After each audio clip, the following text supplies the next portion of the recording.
In this episode of the Tech Jawn, we discuss XAI buying X, Meta stopping its fact-checking program, the TikTok ban deadline being extended again, and DOGE's planned IRS hackathon. We got all this and more for you in episode 172 of the Tech Jawn from Columbus, Ohio. I'm your host, Robb Dunewood.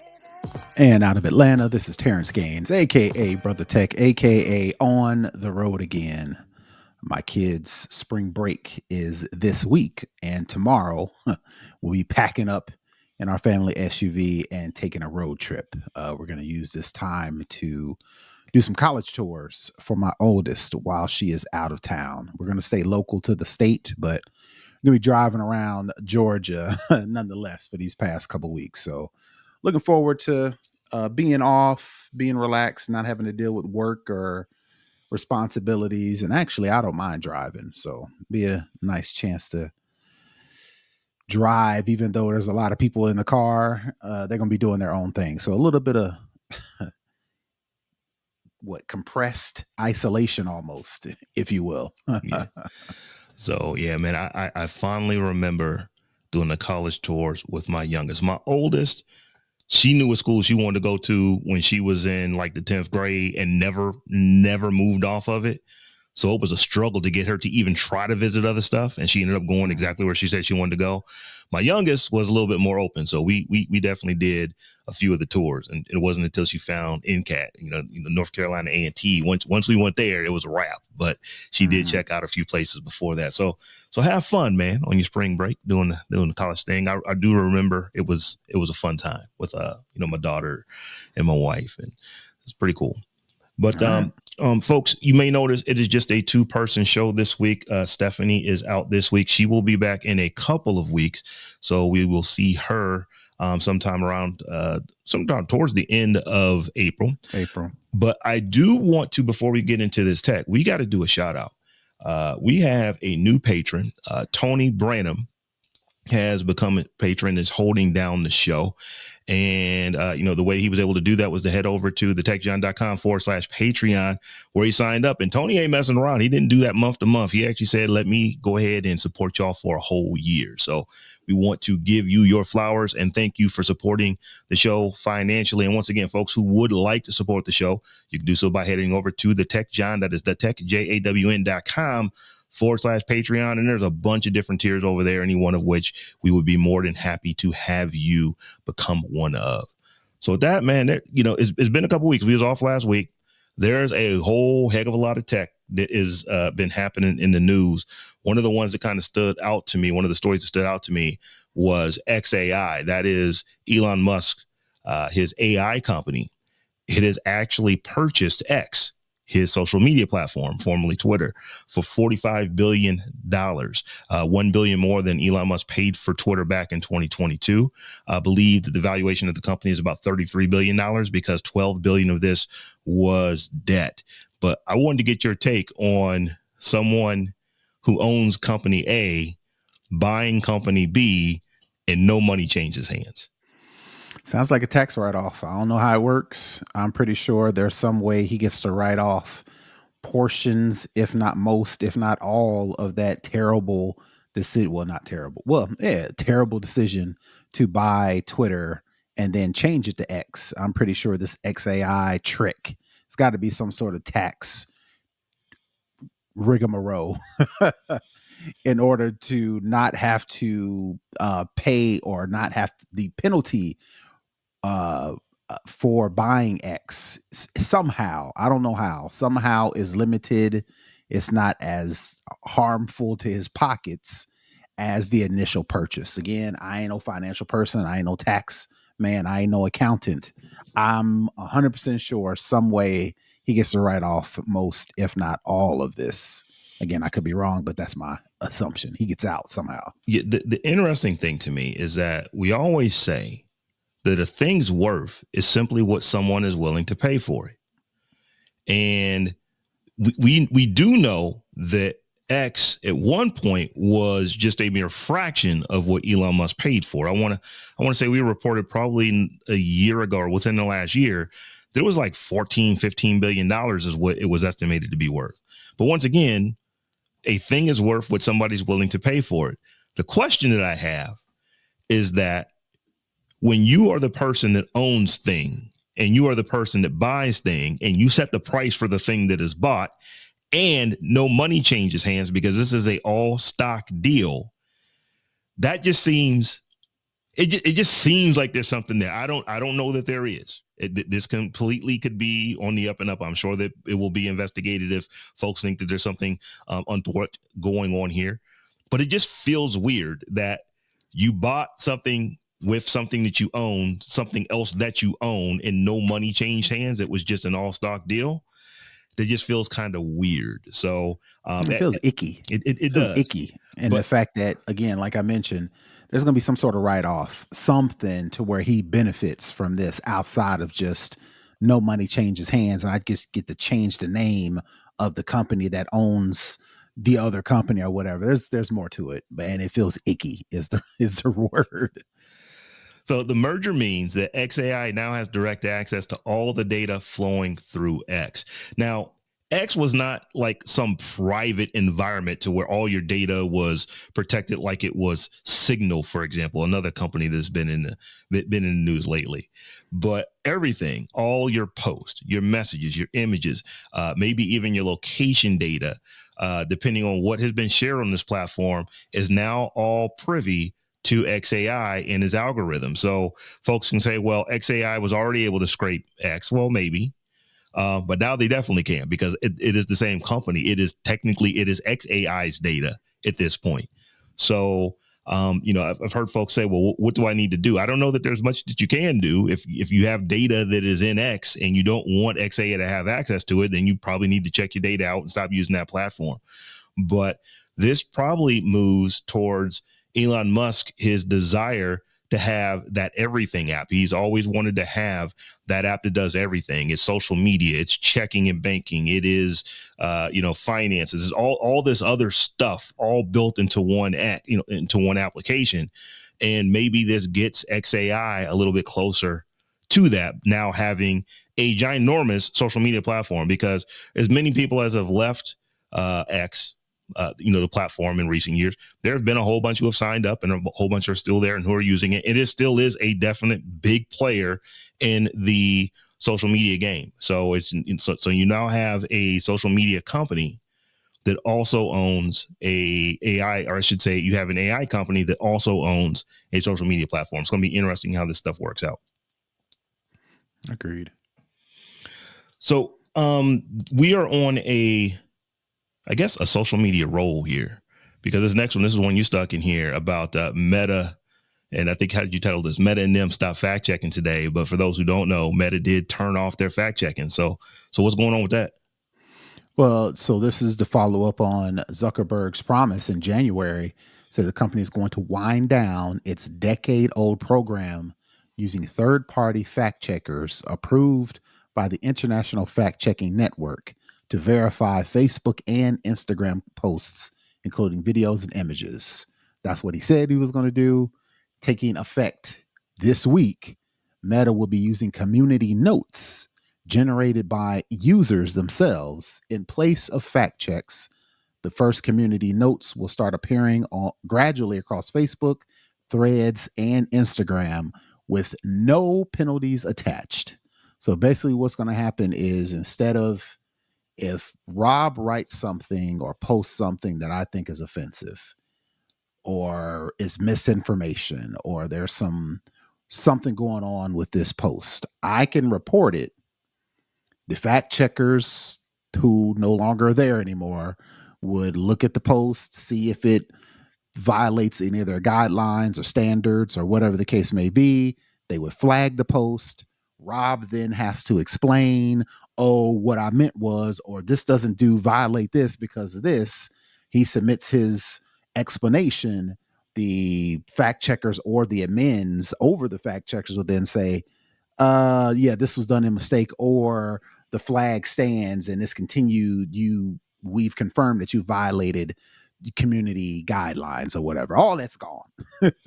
Now all we got is, anytime if Robb puts something up there and I think it's misinformation, wrong, whatever the case may be, I can add a community note that says, hey, this isn't correct based on check this link or check this statement that so and so said, that whatever the case may be. And then if somebody else wants to go behind me and co-sign that, the way I understand it is the community notes come where multiple people say, oh, this is incorrect, or this is libel, or this is whatever the case may be. That's supposed to be the teeth of these community notes, but ain't nobody really checking for them. In my opinion, ain't nobody really going to do it. And then two, they said there's no, what does it say? There's no penalties attached. So why am I even going to do it if there ain't going to be no penalties? If I put this long explanation of why this is wrong or incorrect or unfactual, why it hurts the community and why this person or this post should be taken down, and ain't nobody there to say, yeah, you're right, let's take this post down, what's the point? Unless I'm looking at it wrong. There's that, and then and this is just a question because I'm not sure. Is it also no penalty for the community notes checkers? So the folks who are actually going out and saying, hey, this post is problematic for these reasons, if it turns out that they're wrong, are they, when it says no penalty, there's no penalty. So I'm assuming there's no penalty for the infringing potential content, and there's no penalty for the person who might actually say that there was some type of infringing content on the platform. Right. If they just want to be a hater and just say, oh, I don't like this post, and come to find out ain't nothing wrong with the post, ain't no repercussions either way for the person who posted or for the person checking it or adding the notes rather. So here's my thoughts on this. Try to keep it 100. It ain't like these platforms have been overwhelmingly fair to folks who look and talk like us anyway. Is it going to get worse than what it already is? Potentially. And this is why I've been saying, you've been saying, so many other people have been saying, these are people going to stop using Facebook? Are people going to stop using Instagram? Are people going to stop using Threads? No, but you just have to know where you're putting your content and how it might be treated. To me, this is going to give Karens the ability to just Karen ad nauseum on content. Well, if so there's no penalty right? for them doing it. Right. But I guess the strength in community notes, the way I understand it, let me just break it all the way down. Community notes, right? Mm-hmm. It can't just be me that says, I don't like this post. It's got to be like a large part of the community that says, yeah, this is fake. Yeah, this is fake. Yeah, this is fake. Yeah, this is fake. To where the next person that reads your post, they look at if they bother to click on the community notes and see everybody says it's fake, fake, fake, fake, fake, the onus is on me, the person reading it, to say, yeah, I don't know if I trust that, right? That's the power of the community notes. Everybody said this is fake. Well, one, me, the person's reading it, has to want to believe or be curious enough to believe that this is fake to actually click on the community notes, and then two, like you said, the community could just be grapes of wrath, to where the community, they banded together inside it. They want this post gone. If you can get up enough people to bombard these community notes, if you just being a hater, you could, do it that way too. But I guess my understanding is enough people have to do it for it to have any sort of effect any other way. If it's just me clicking on report, I don't think that's going to do anything as far as the community notes to have any sort of teeth. Isn't this how they do moderation over on X? Isn't it a community note type situation over there? Yes. But what they're trying to do is they're trying to emulate like a Discord or trying to emulate like a Twitch, to where the community, the influencer, the whomever, they themselves have built up this community of people who, when an outsider comes in or somebody tries to, put, whatever the case may be, the community checks them, right? But X and Facebook and Instagram and Threads, there are influencers who have their own community, but that's just the influencer and their own community. With Twitter and Instagram and Threads, I at any time can see publicly posted stuff from this person, and it's up to their community. Think of like the Beehive, think of like what's Taylor Swift, the Swifties, those are communities, but Twitter is a bigger community. So the Beehive, for example, or the Swifties, they can't moderate everybody's content as a whole. They can Hmm. just do better, just moderating their own community content, right? Which would be better, which would work best on a Discord or on a Twitch, but not on Facebook or Instagram, because those communities, while big in and of themselves, are very, very small as it compares to the entire community or body of Twitter or X or Facebook's or Threads users. So that community stuff may not work unless everybody at X or everybody at Facebook says, nah, we don't like that. And when have you ever known all of us to be united on Yeah. one specific thing? So what it sounds like to me is that Meta just did one of these. They just wiped their hands like, hey, we ain't doing this anymore. They say y'all handle it. Y'all we, handle it. we keep getting sued when we try to do this, so we ain't gonna worry about it. We're gonna let y'all go out here and worry about your own self. Is basically what Meta is saying. And if there's no community notes, then it must be all good. Yeah. So I'm gonna go back to the point that I was making before. I'm not saying that you have to create your own social media platform. Nothing wrong with that. There are the spills of the world that are out there. There are the fan base of the world out there. If those are the platforms that you like, more power to you to go use them. But I do think that if it might make sense for folks to start looking at things that are not algorithmically driven, that you can look at content that I want to go read news from people who write this kind of news, and I want to see that content without it being potentially, community noted to the point to where you can never see the news that you're interested in. You might have to find platforms that are not algorithmically driven. These platforms where they're built so that you can absolutely see all the posts that people write. They don't have a model that they generate their money by you being on the platform. They could be paid communities. They could be communities, maybe they're more email driven, but I just think that, you might, we're at a time, and this is not a new thing. This is not a today thing just because community notes today just got turned on by Meta. It's been like this for a while, to where if you want to see what you want to see, you might have to go someplace that was built specifically for you to see what you want to see, because these platforms they are, as I said, they're washing their hands of this. We're not going to moderate these systems. We're going to allow you to moderate the systems, and it could actually be a good thing, but it could also be a bad thing. So we'll have to see. Well, right, but and then to answer your question, in order for people to do that, they have to be willing to start on their own.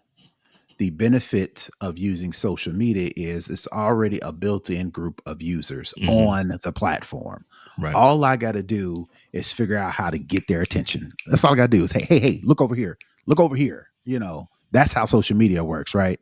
If you do it on your own, where is your pool of users to get that from, right? You're going to have to do a lot of the legwork, the marketing, the advertising, in order to discover or find a large enough pool of people to where you can then say, hey, come look at my stuff, right? Twitter, social media does that. All you got to do is figure out what people are doing to grab their attention. I'm not saying it's right. I'm not saying, well, let me not say it's right. The backdrop is that's the system or the social media platform you decide to pull your people from. Those are their users, and the users on that platform very rarely leave, and very rarely it's hard for you to get their attention long enough for you to say, oh, this is interesting. Let me go off this thing to find this person and find their tribe or whatever the case may be. You got to put in a lot of extra leg work if you're trying to build a community on your own. So fortunately, social media is here to stay, because until it's no longer free, to where I have to literally decide whether or not I want to use this platform with my dollars, that's when you'll see people start to say, oh, no, now y'all done gone a bridge too far. I can deal with the comment moderation or the lack thereof. I can deal with the crazy people on the platform. I can deal with the creeps. I can deal with the bots. I can deal with the misinformation, but what I can't deal with is paying $2 a month. Yeah. Here's the other part. You also have to deal with, they are going to know everything that is knowable about you that they can get off of the social media platform that you happen to be on. That is their model. If you are not paying for a service that clearly costs somebody money, you're not a customer, you're the product. You're the product. So that is the thing here. I have we've talked about this before. I've been looking a lot more at platforms like Substack. Starting to think, however, that Substack feels a lot more like social media than it does an email newsletter hosting provider. And it'll get there. And if it's not there now, it'll get there, because that's how we are. We're social. Yeah, we're definitely social.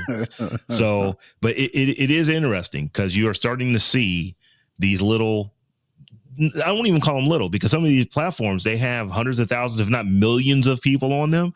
But the difference between hundreds of thousands, if not millions, is when you have hundreds of millions. That you know, a million users is great. 100 million users is weight. That is something different. That has a whole different type of motion when you are talking about the number of users that are on these platforms. Even Blue Sky, we talk about Blue Sky a lot because it is kind of an up and coming social media platform, but I think that it's still south of 35 million total users. So when you compare that to Threads, which is well over twice as many, and when you compare that to X, which is, you know, multiple times as big, when you compare it to Instagram, when you compare it to the Meta brands, those things dwarf these upstarts that themselves have tens of millions of users. So you're absolutely right. It seems like every day I see some post from the founder of Fanbase. The founder of Fanbase, talking about how much money that Fanbase has raised for that platform, and he's talking about in the millions, now in the tens of millions of dollars that have been raised for Fanbase. Isaac Hayes III, this is what he's talking about on that platform. Like, so it is not uncommon for you to see a post from him doing that, whether you follow him or not. But what he's not talking about is hundreds of millions of dollars. What he's not talking about is billions of dollars, and that's the level what some of these other programs are playing on. So it is interesting. Like I said, I use Threads. I probably check Threads 4 to 5 times a week. I probably post on Threads 3 to 4 times a week. I like the platform, but it'll be interesting to see if moderation changes significantly. Does it become like some of the other platforms that I've decided that I don't want to be on anymore? I don't know that that's going to be the case, but I am interested to see what the case is, because it is a platform that I actually use. Yeah. So y'all, once again, this is going to be the social media show. So, you know, keeping it on social media. Terrance, did you notice that TikTok kept running after the Saturday deadline this past week?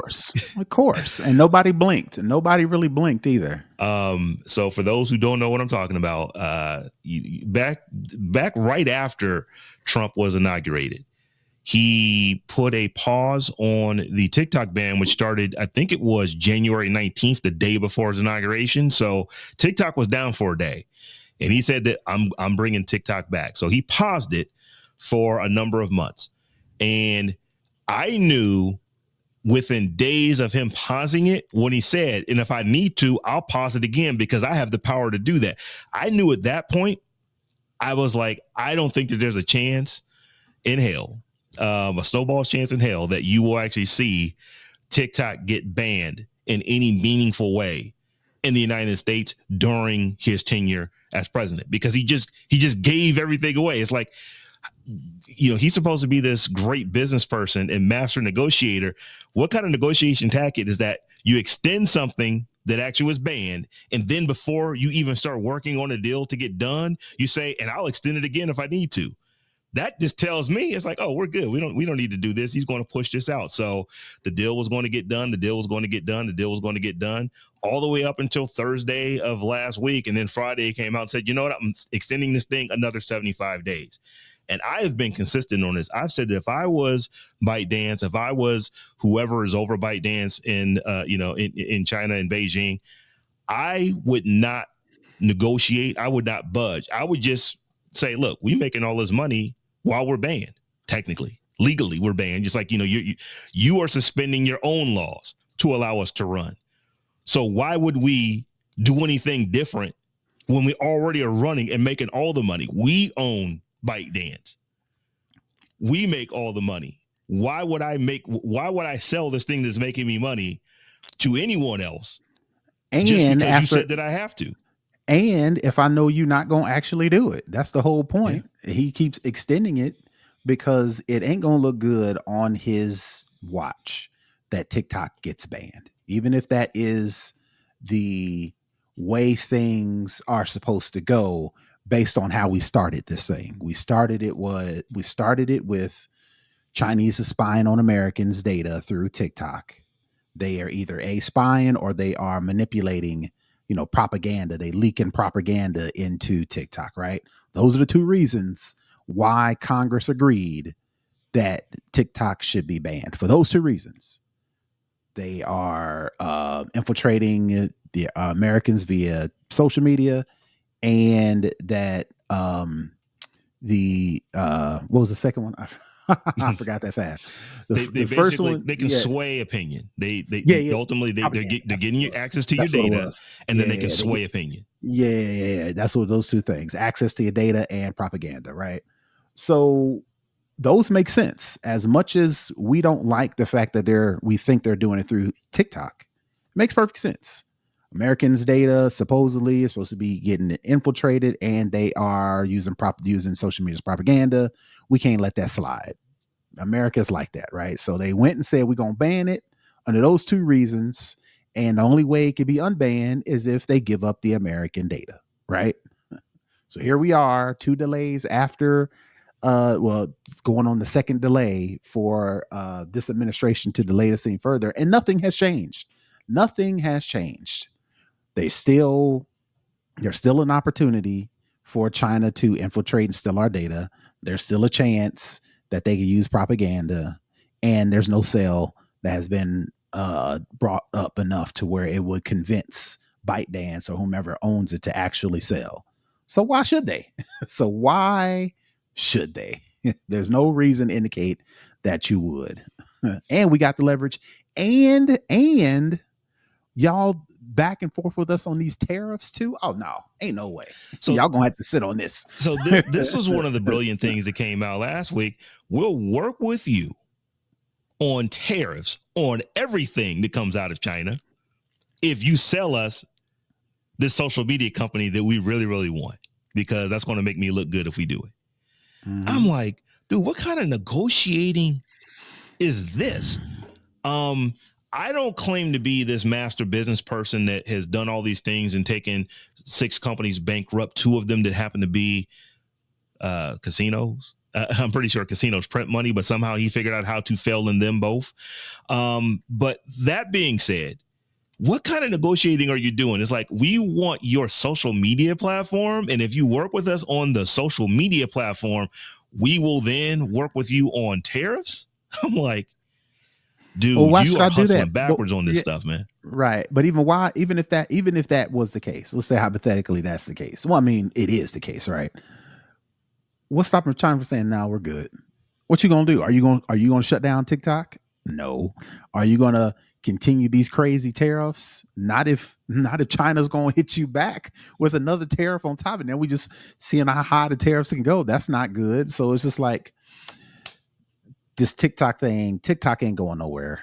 Our administration has shown that they talk as it relates to this current administration shows that they really don't want to do it. They just think that the other side is going to blink first.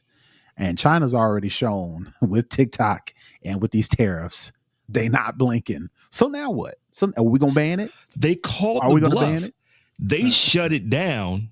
Mm-hmm. And man, anarchy and mayhem ensued. Cats are sleeping with dogs. It was raining up. It was crazy for the 17, 18 hours that TikTok was down back in January on that weekend day that most people didn't even realize it. Why would they make any concessions at this point until there's some teeth in it? Say, hey, you are banned until you come to the table. Americans are not using the platform. If anything you know about Americans is that we are a fickle people. It doesn't take us very long to move on to the next thing. To move Folks on are to going the to be next real thing upset and real for unhappy. about 3 weeks. Yeah. So, and here's how there's even less leverage right now. Because one of the things Stephanie has made this argument a lot. You have a whole lot of people who are doing business on TikTok. A whole lot of folks who got their TikTok shops and they're selling stuff. That's all about to change because of these tariffs. You can't get the stuff from China that you were selling on your TikTok shop like you could before, in a price effective way. So there's all that. So if I'm ByteDance, I'm just going to sit back here and let you argue with yourself, because here's what I think will happen. I think before we ever actually enforce this ban on TikTok, that Congress will ultimately create a new law that counteracts the law that they already created that's not being enforced. Because he's already done this once.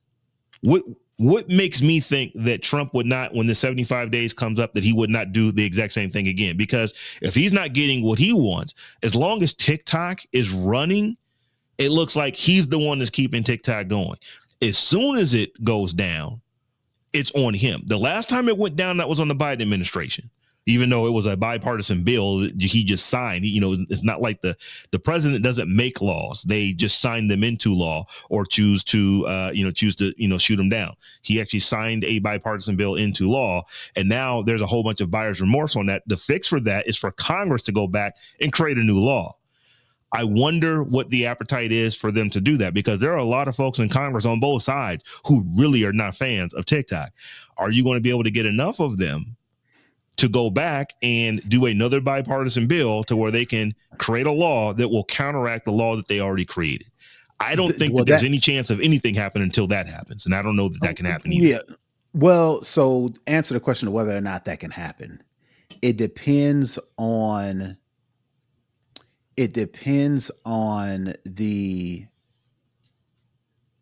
how we feel about TikTok. Well, let me rephrase.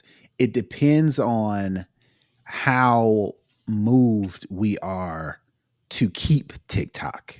If we as American civilians, voters, are that moved in keeping TikTok, and it could very well mean that these congressmen don't rewrite the law to counteract the first one to make it easier for TikTok to stay, or whatever the case may be, and these congressmen actually think there may be some repercussions behind that, then yeah, they'll rewrite it. But they actually have to say something on TV and people immediately take to TikTok and be like, get him out of here. He's one of the people on the list who want to ban TikTok. You see all these lists going around nowadays. These congressmen voted to ban TikTok. You know what you got to do, and people start calling or whatever, and they actually start to feel that pinch. Oh yeah, they'll rewrite the law. But again, that flies in their face of the whole reason why they wanted to take TikTok down in the first place. It invalidates that. And it makes them look like a flip-flopper. You just blowing in the wind. You, like Stephanie says, they really don't care about our data. They really don't care about the Chinese doing anything. They just wanted to score a couple brownie points, and it blew up in their face. So now they're trying to fix it. But to fix it, they need to fix all of it. They need to fix all of the social media platforms that are selling our data. They need to tackle all the social media platforms that are allowing outside companies' interests to infiltrate and use propaganda to whatever the case may be. They ain't trying to do all of that. They just wanted a quick little win with TikTok, and now they need to fix it because it blew up in their face. I've been consistent on this. Did I hear that argument? I don't necessarily agree with it for this reason. You're right. They don't care about Facebook in the same way. Not because Facebook isn't capable of doing it, but because if they do it and they get caught, the appearance that we would do something to Facebook is there. Now, we know from Cambridge Analytica, they did very little to Facebook. They gave them a fine for a company that literally drives away daily with dump trucks full of gold bullion from the headquarters. So the fines and everything they got for Cambridge Analytica, they were big, but they weren't anything that was going to change how Facebook operated, other than we just don't like paying that fine. But that is very different than ByteDance. If Byte, let's say that, to be clear, there's been no evidence that ByteDance is doing any of the things that we said that they can do. In fact, we haven't said that they're doing this. We're just saying that they have the ability to do these things. That is why the law was put in place, because they have the ability to sway public opinion. They have the ability to get you to vote for one person or another person. We know that they have enough power that they can do that. They haven't exercised it. We just know that they could, and that's where the danger, lies. So what I think is the reason for the law and why, well, when we say, well, what about, we have the whataboutism in this country. Why aren't we doing this with TikTok? Why aren't we doing this with Meta products? Why aren't we doing this with X? Why aren't we doing with these other platforms? Because those platforms are based here. And although we probably won't do anything if they get caught doing this kind of stuff, theoretically, we could sue them. We could take them to court. You can't take ByteDance to court because here's what happens. ByteDance, we don't like what you're doing with TikTok, and we're going to fine you XYZ dollars. You need to pay this. How about no? Mm-hmm. What do you do? Well, we're going to shut you down. Cool, go ahead. No, you won't. I'm like, no, I'm like to their face. No, you won't. Yeah. They could pull the Jace Bubble quote. I cannot believe what you say, because I see what you do. Literally, that is what ByteDance is saying to the federal government right now. It's like, we see what y'all are about. So go right on ahead. Try it. Are you willing to allow millions of Americans to put TikTok being shut down on you? Trump, you did this. You couldn't get the deal done. You're supposed to be this master negotiator. You couldn't get it done. You're letting us down. He's like, I can avoid all that by just not banning it, by not enforcing the ban. So we're gonna be good at least for another 4 years. I like I said, I don't see TikTok being shut down in this country because of a ban, unless it comes out that they've actually done it. They're actually doing the things that we're worried about them doing. I don't believe and it. Even then, I still have some concerns of whether or not we would actually go through with shutting down that company here in the United States. So when have we ever shut down any company for doing anything wrong ever outside of Enron and what's the other dude? Bernie Madoff. Yes, Bernie Madoff. Only two people I know, only companies I know that really got pinched for doing something wrong. There are more. And like I said, the difference is that you can legally go after companies that are based here, and you can make things exceptionally uncomfortable for them if we had the appetite to do that. As you said, we don't do that very often. We don't do it very often. Here's one company that's kind of going through it right now. Google has these antitrust claims against them. This is not just, it's not just a good day for Google with these antitrust claims that are against them and these fines and penalties and the way that they may have to operate here in the United States. That is not a easy thing for them to navigate, but it's something that they will navigate, because they're based here and they legally could be shut down because they are based here. You can't tell Beijing to shut down. I want to get off on a completely whole different tangent, but I just saw this on, I think it is, people of color in tech or something like that. But it was a post about, do you know that Trump has hit up Europe talking about he wants them to actually overturn DEI in their programs? It's like, this dude, it's like, what is your mind like? I'll tell you what it is. You can go tell France and Germany and these countries that they cannot do. I can tell you what DEI. It is. Ain't nobody stopping me yet. Ain't nobody stopped Trump yet from doing nothing he don't want to do. If he don't want to go to jail, guess who ain't going to jail? If I don't want to show my taxes, as been customary for every U.S. president, I ain't going to do it. If y'all want me to admit that I did anything wrong with anything, I ain't gonna do that. What has stopped Donald Trump from doing anything he's wanted to do thus far? Nobody has stopped him from doing nothing. Maybe the bankruptcies got him, and he only bankrupted them just so he could cut them off before they actually get to him, and then even then, bankruptcy is just an easy way to skate off on not paying debt. So it's like, that ain't really no L anyway. We say, Trump has bankrupt 4 or 5 companies. It's like so that's what everybody else do. That's common practice, baby. You were right. So what you're saying is that we are responsible for Trump being the way that Trump is because we have let him get away with everything. This is something that is really interesting to me. Because you're right. We told him no, you couldn't be president after his first term. And my man, this is how he handled it. He incited a riot. Mm-hmm. There literally was an insurrection at the Capitol that he started. Now, there are folks who might be listening and saying, oh, well, no, you can't say, no, I'm telling you what actually happened. I'm not talking about what he's legally going to be found liable for. But this dude incited a riot. He incited an insurrection at the Capitol because he did not get his way. And now your boy is talking about he thinks he should get a third term. If you don't think about it, it completely makes sense. He should get a third term because they took the second term away from him. And he's acting like he's not even serving in a second term right now. Like I said, that makes no sense if you think about it. But if you don't think about it, it makes sense in Donald Trump world because my man, he incited a riot, got elected again. And then not only did he pardon all the folks who were involved in this insurrection, my man is talking about they should get reparations.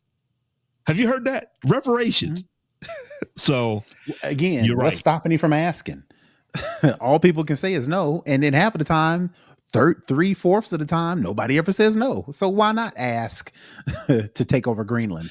Why not change the Gulf of Mexico? Why not? Ain't nobody gonna stop me. Yeah, I think Groucho Marx actually said this first, but I like when Richard Pryor said it. I think it was live on the Sunset Strip. He was like, "Who you gonna believe, me or your lying eyes?" That is Donald Trump to a T. He literally has people who will maybe I'm not seeing what I'm seeing, and I'm just going to believe what this man is telling me.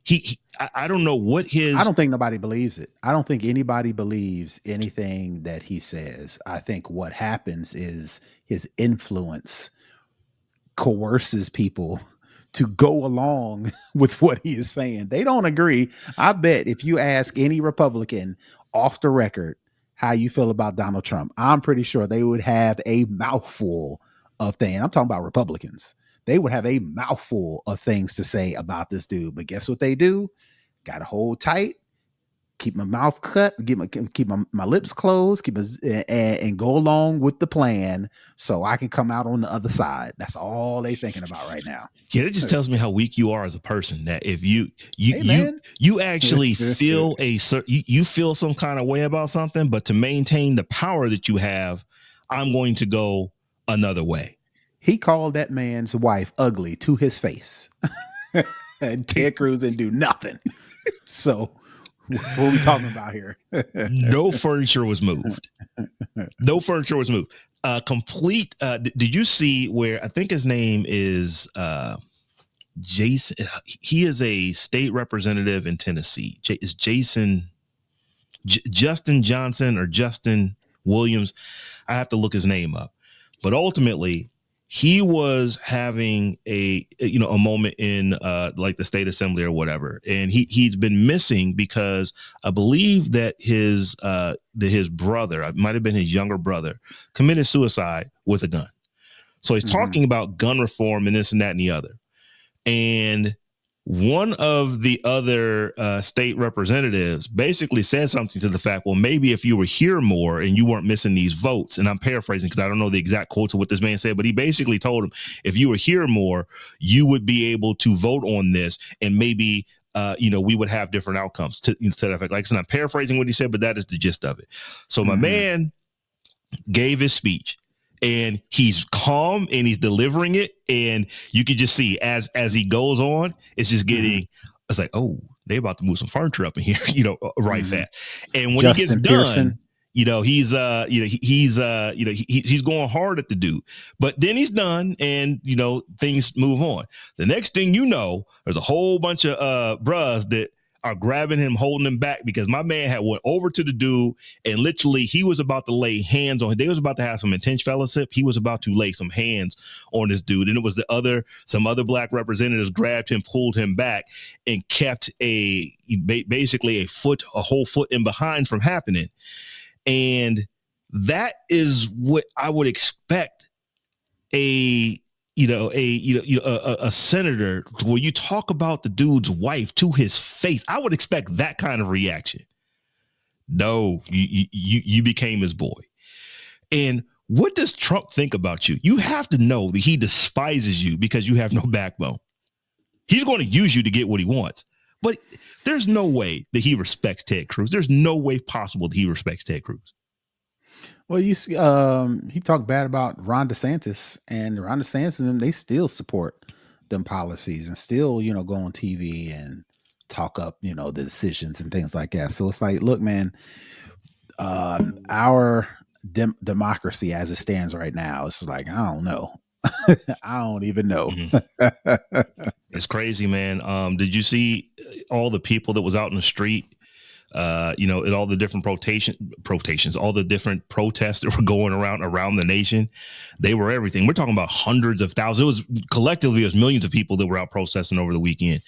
But it's interesting. There's nothing you could tell me that Trump was probably looking at some of the crowds and was complaining about the size of the numbers. And he probably said, we probably should have had our the inauguration because my numbers would have been better than some of the crowds that he saw on the street. That he don't care right now, and I'll tell you why. Because it ain't election season. Yeah. It ain't like now when election season, when these interim elections roll around. I'm to all the protests you mentioned earlier. It's like, look, man, y'all can miss me with the protests because we didn't tried it, y'all done done it. Things are still the same. So, like, what's Plan B? And what I can think about as Plan B is voting these fools out of here in mass. But again, when election season rolls around, that Republican campaign thing, that machine, it works, Jack. And they figure out every way to discredit, to change the subject, to whatever, to where every 2 to 4 years they tend to come out on top.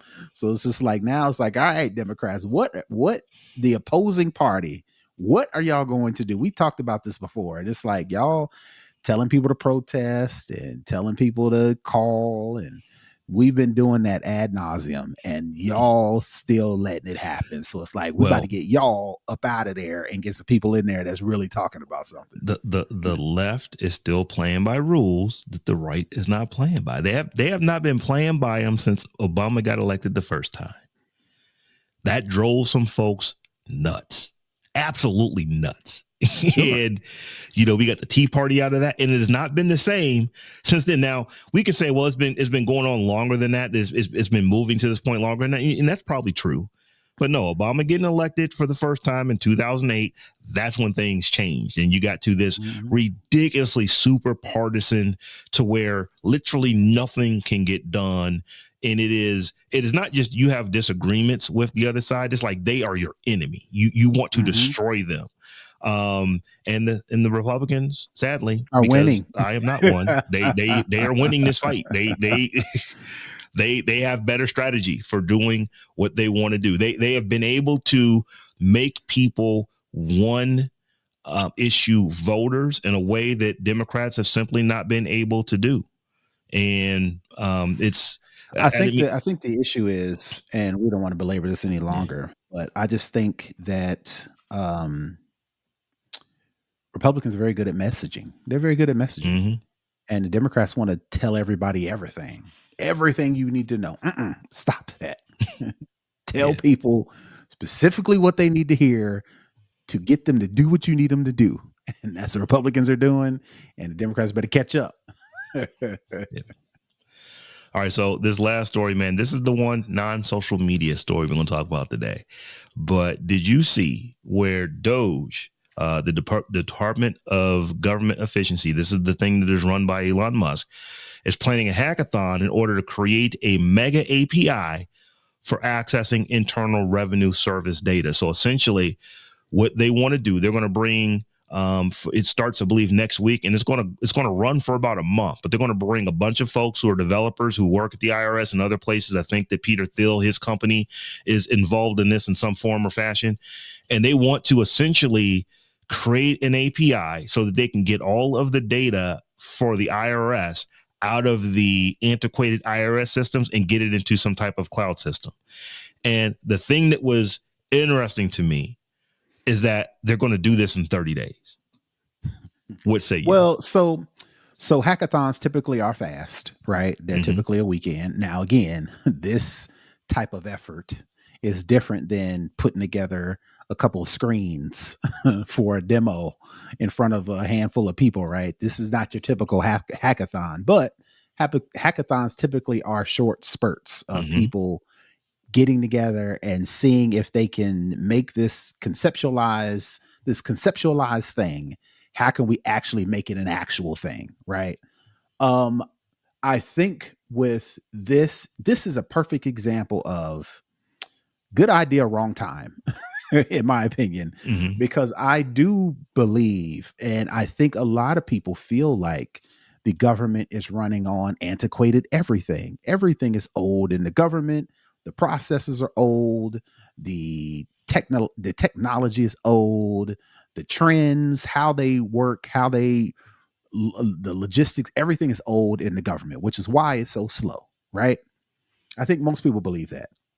Most people believe that, oh, you need to get these young kids in here with these new ideas, and they know how to run computers, and they know how the internet works, and they know how clouds. We need to get these young folks in these in the elected or in the government, involved with the government, to make things more efficient, to make things faster, yada yada yada. Right? A lot of people believe all those things, right? And a lot of people think that you should go to the government and say, all right, how can we be more efficient?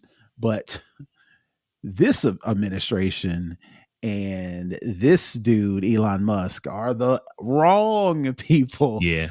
The wrong time to be doing it under, because we've seen Trump. We've already talked about his, self-reliance, his only thing that matters is me. He's got a very good brain, Yeah. Elon Musk is the same way. What can I get out of this? And there's already been reports talking about how, Musk is going in and removing contracts and putting his own companies in place of the contracts, or at least recommending doing that as far as it relates to his efficiency initiatives, right? A lot of them come with putting Elon Musk companies in those contracts. So we already know that Trump, this administration, and Musk is just going to figure out a way to bleed the government dry. And this new hackathon is nothing but a way, a lot of people feel, that Musk is going to figure out a way to use this hackathon as a back door to get into the IRS and extract all of our data, so then he can figure out how to do something that's going to make him even more money. As plausible or crazy as that sounds, that's how people believe. So as a result, this coming out is like, nah, we don't want to hear this right now. Not right now. Maybe somebody else down the line, but nah, not right now. You did already shown that you're just going to take a chainsaw, literally and figuratively, to the American government. What makes you think they're going to do anything different with this little hackathon? Yeah. So now you mentioned usually this is young folks. So yeah, this is being headed by a 25-year-old. His name is Gavin Klieger, and also a health tech CEO, Sam Corcus. And so there's a lot of skepticism behind this on the technical front, and also they just don't trust Elon Musk, and they don't trust DOGE, and they don't trust the federal government right now. And this goes back to our previous conversation about things just don't work. We are so partisan, things are just not working, because you are right. Hackathons generally are not bad things. In fact, they're good things, because you get a bunch of bright people together who are all working towards a common goal to try to get something done, and they solve some really complex issues. What I don't think you're going to do is solve the IRS system that is built on some of the oldest platforms that are still in use in 30 days. Right. The other part of this is that the names involved, people don't like the name Elon Musk right now. People don't like the name Peter Thiel right now. You just don't like those names. Those are people who are involved in this, because Peter Thiel's company is one of the companies that could be one of the contractors to help actually do a lot of the logistics and moving parts, if they are able to figure some of this stuff out. The other thing is that it is believed that there's ulterior motives to this. That this isn't just to get the data out of the IRS and make it better, because that is something that needs to happen. These systems are literally decades old.